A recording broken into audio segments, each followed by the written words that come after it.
Hei kaikille! Nyt näet, miten pääset Classroom-palveluun esimerkiksi sieltä kotikoneelta. Eli mene ensin osoitteeseen classroom.google.com. Tämän jälkeen se kysyy sinun sähköpostiosoitteen, joka on sulla etunimi.sukunimi.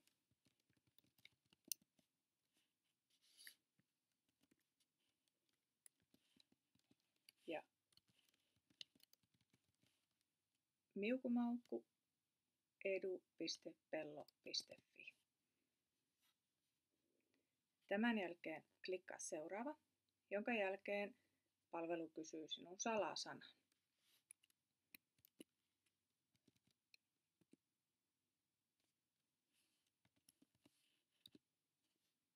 Ja klikkaa kirjaudu sisään.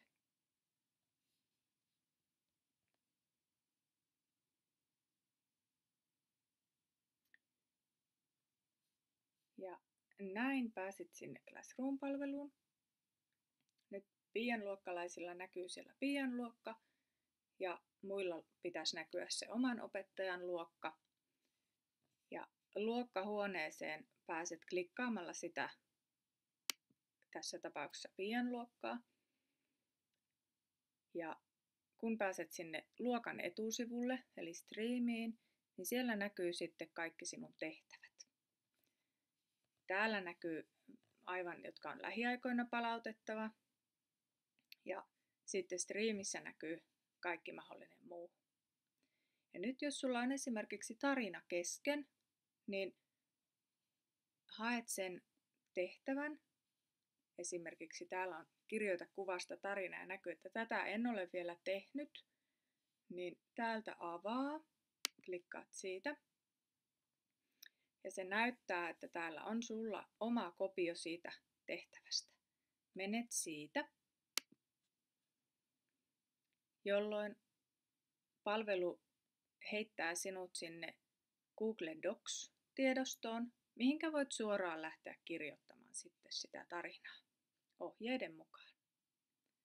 Ja täällähän ei koskaan tarvitse erikseen tallentaa, kunhan sulla on nettiyhteys koko ajan, niin se tallentaa itsestään. Ja se näyttää aina täällä kohdalla, että tallennetaan. Ja kun se on tallentanut, niin siellä lukee, että kaikki muutokset on tallennettu Driveen. Esimerkiksi jos laitetaan tähän, aletaan kirjoittamaan otsikkoa, niin saman tien täällä näkyy, että tallennetaan ja nyt kaikki muutokset tallennettu Driveen. Ja sitten kun sä olet sen kirjoittanut valmiiksi ja olet sitä mieltä, että nyt en enää sitä muokkaa, niin mene täältä palauta. Ja klikkaat siitä. Ja vielä kerran palauta. Jonka jälkeen se näkyy sulla, että se on tehty. Täällä näin. Ja aina kun olet täällä hommat saanut valmiiksi, niin muista kirjautua ulos. Se löytyy täältä. Kirjaudu ulos. Eli toivottavasti nyt pystyt tekemään siellä kotonakin hommia. Heippa!